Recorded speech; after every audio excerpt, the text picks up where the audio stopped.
दोस्तों, आप सबका स्वागत है एक बार फिर से मेरे चैनल में। और मैं आज आप लोग के बीच में कुछ ऐसा लेकर आया हूं जो शायद आप लोग को बहुत पसंद आए। हिमालय की गोद में बसे हुए एक होम स्टे में मैं आ रखा हूं। जब हम इस महीने की बात करते हैं तो ये मई का महीना लगभग जाता हुआ है।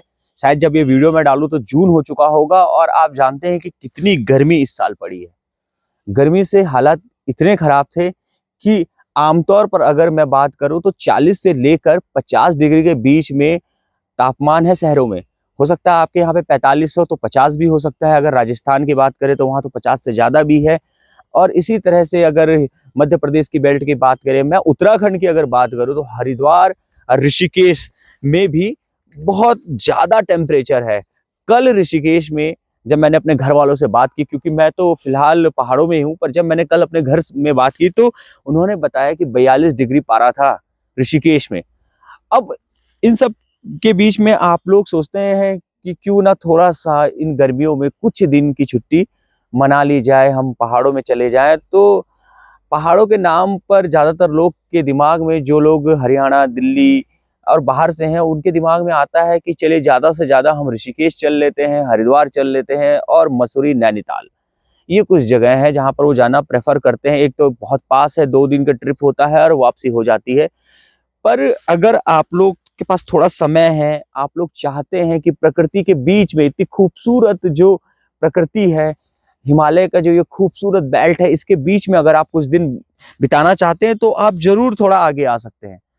अब मैं इस जगह की बात करता हूँ। मैं बद्रीनाथ रोड में हूँ। बद्रीनाथ यहाँ से लगभग मुझे लग रहा है 50-60 किलोमीटर दूर है। उससे पहले एक जगह पड़ती है पीपल कोटी, और मैं पीपल कोटी में हूँ। और ये जो होम स्टे आप मेरे पीछे देख रहे हैं, ये होम स्टे, पहले तो ये पूरा जो एरिया है ये लगभग शायद कई बीघे में है। 15-16 बीघे में ये पूरा एक बायोडाइवर्सिटी पार्क है। और पूरा ये एरिया में 15-20 बीघे में ये फैला हुआ है। उसके बाद अगर देखें तो विभिन्न तरह के आपको यहाँ पर पौधे मिलेंगे। रुद्राक्ष का है, लोटा बांस है, इसको छोड़कर आपको आम मिलेंगे, यहाँ पर आड़ू मिलेंगे और नीम का पेड़ भी है यहाँ। इसके साथ ही देखिए आप, यानी कि अब जिस तरह से नाम है बायोडाइवर्सिटी पार्क, उसी तरह से यहाँ पे विभिन्न है। और सबसे बड़ी बात है कि मैठानी जी हैं, उत्तराखंड के बहुत बड़े पर्यावरणविद हैं, उनका ये पूरा का पूरा, उनकी देखरेख में ये पूरा पार्क है। और वो लगभग 50,000 पेड़ अब फिर लगाने जा रहे हैं विभिन्न तरह के।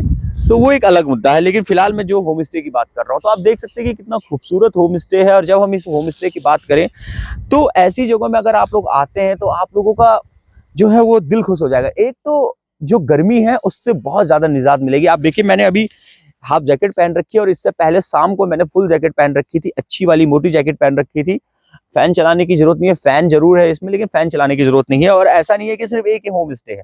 इसकी तरह आपको उत्तराखंड का जो हिमालय क्षेत्र है ऊपर का, मैं खासतौर पर ये बात तब कहता हूँ कि ज्यादा लोग सोचते हैं कि हम लोग ऋषिकेश, हरिद्वार या फिर देवप्रयाग तक आए और इस बेल्ट पे जब नहीं आते हैं तो उनको लगता है कि ठीक है यार, सब कुछ है, शायद यहाँ पे भी इतनी गर्मी है। लेकिन नहीं, अगर आप लोग आते हैं श्रीनगर से, जब ऊपर आएंगे, आप केदारनाथ की तरफ जाएंगे, आप औली की तरफ जाएंगे, आप अगर बद्रीनाथ की तरफ जाएंगे, तो आप होटलों को प्रेफर करते हैं। बिल्कुल होटल, मैं ये नहीं कहूँगा होटल क्यों, होटल को प्रेफर कीजिए, बहुत अच्छे होते हैं। लेकिन अगर आप लोग थोड़ा सर्च करें तो आपको इस तरह के होम स्टे मिल जाएंगे। बहुत ही खूबसूरत होम स्टे होते हैं।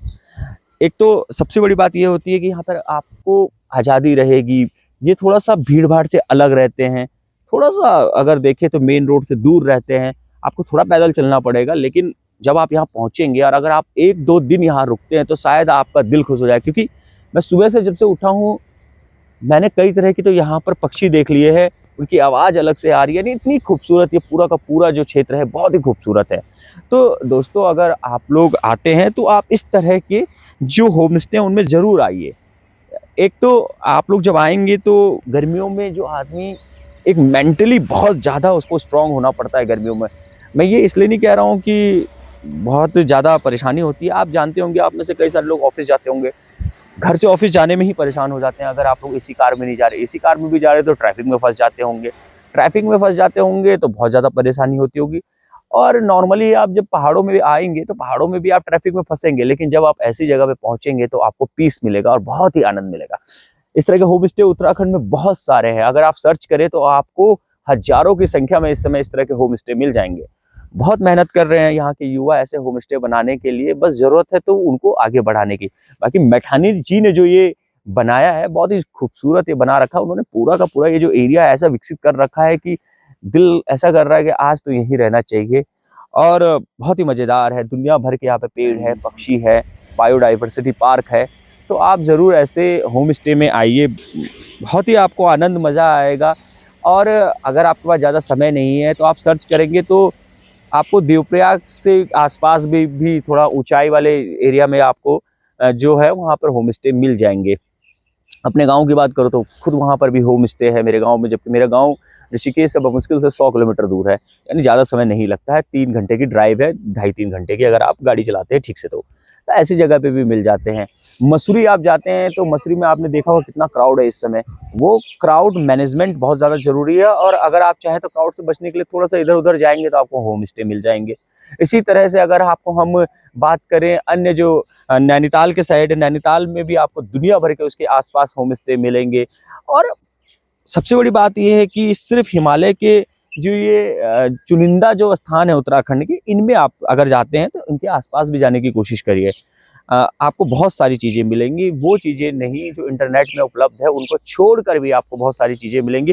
इसलिए एक ही चीज़ कहूँगा कि अगर आप लोग उत्तराखंड में आ रहे हैं तो थोड़ा सा समय बिता कर आप आइए, आपको बहुत मज़ा आएगा। और यहाँ पर आपको दुनिया भर के ऐसे रुकने के लिए मिलेंगे, और बहुत ही सस्ते होते हैं, ज़्यादा महंगे भी नहीं है, बहुत ही सस्ते। आपको 1000 रुपये से शुरू हो जाएंगे इस तरह के होम स्टे। और आपके ऊपर है, अगर आप नॉर्मल होम स्टे में, मेरा कहना यह है कि आप नॉर्मल होम स्टे में जाइए। कई सारी ब्रांडेड कंपनियां भी जो हैं वो होम स्टे बना रहे हैं, कई अमीर लोग भी अपने ऐसे होम स्टे खोल देते हैं कि वो किसी होटल से कम नहीं लगते। लेकिन आप नॉर्मल होम स्टे में अगर आप जाएंगे तो आप प्रेफर करेंगे तो बहुत मज़ा आपको आएगा।